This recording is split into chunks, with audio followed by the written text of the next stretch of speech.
n'est pas d'effort à faire parce que tu lui ouvres la porte. La galanterie. Dans le couple, cependant, on parlera plus de romance, parce que la romance concerne et l'homme et la femme. Chacun de nous, nous pouvons poser des gestes romantiques. Maintenant, pour savoir la Bible, que nous dit la Bible? La Bible est remplie d'histoires romantiques. Contrairement à ce qu'on peut croire, elle est remplie d'histoires romantiques. Ce soir, je vais vous lire une de ces histoires, et c'est une histoire qu'on connaît, mais c'est une version romancée. C'est une version racontée avec le contexte. Tout le contexte est mis là. Vous allez être surpris, plusieurs vont être surpris.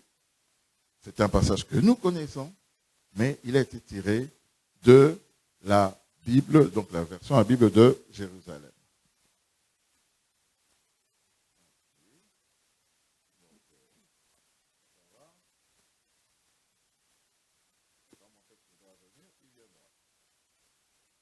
C'est ce que les journalistes appellent le défi du live.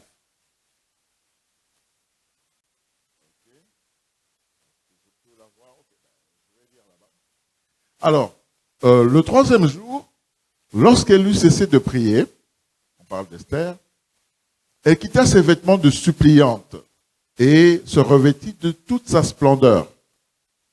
Puis, elle prit avec elle 2 servantes. L'une d'elles s'appuyait mollement, sur laquelle elle s'appuyait mollement, l'autre l'accompagnait et soulevait son vêtement. Franchissant toutes les portes, elle se trouva devant le roi. Il était assis sur son trône royal, revêtu de tous les armements, les ornements. C'est peut-être mieux que je regarde ici, c'est plus facile. Non? Pourquoi se casser la tête?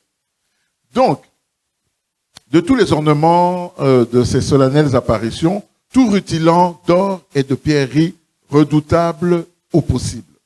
Vous voyez un petit peu ça, le roi. Levant son sceptre d'or, il le porta sur le cou d'Esther, l'embrassa et lui dit, parle-moi. Seigneur, lui dit-elle, j'ai vu pareil à un ange de Dieu. Mon cœur s'est alors troublé et j'ai eu peur de ta splendeur. C'est fort. Regarde les gens très sains, la personne n'ose.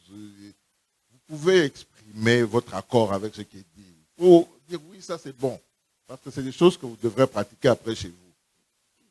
Ça ne va pas rester seulement dans le texte là. Hein? Vous allez l'emmener chez vous. Car tu es admirable, Seigneur, et ton visage est plein de charme. Les hommes même qu'on leur dise aussi ça, non? Vous pensez que ça ne nous fait rien? Nous sommes comme le roi. D'ailleurs, on est des rois chez nous. Non? C'est vrai, Adrien? Oh. Je sais que c'est vrai. Mon cœur s'est alors troublé quand je t'ai vu. Et j'ai eu peur de ta splendeur, car tu es admirable, Seigneur, et ton visage est plein de charme.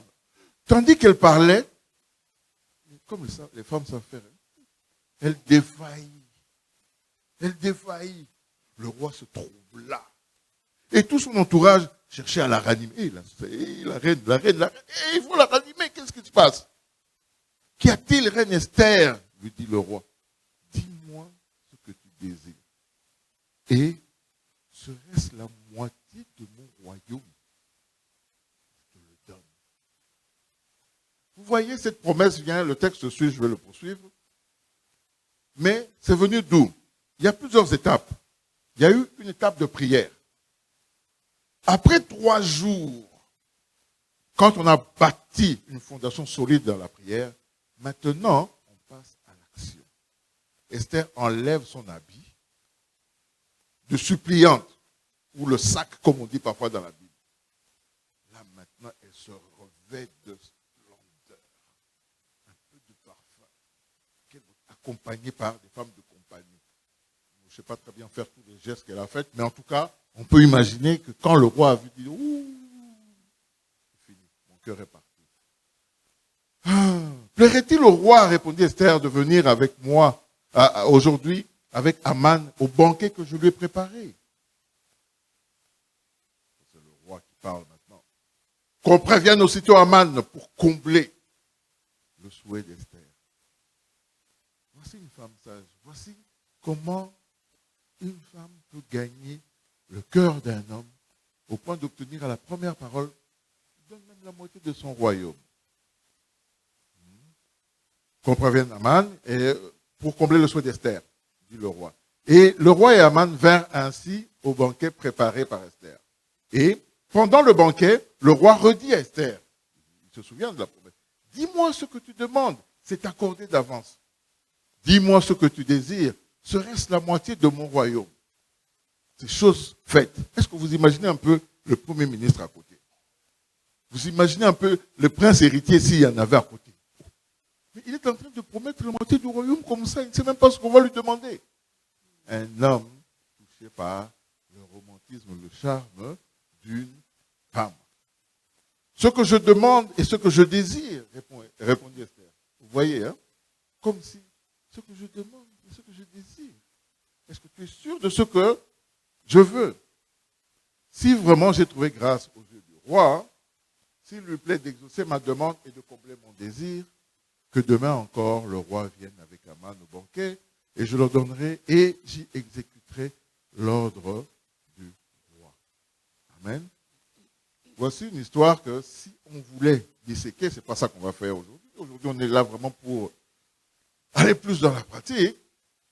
Hein, on pourrait voir différentes étapes, différents éléments importants de ce qui fait le romantisme. Mais c'est pas tout.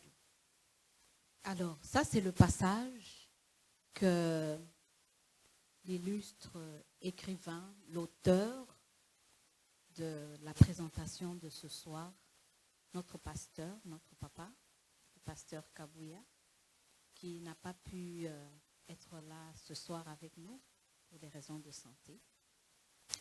C'est le passage qui soutient la présentation de ce soir. Alors, nous avons ajouté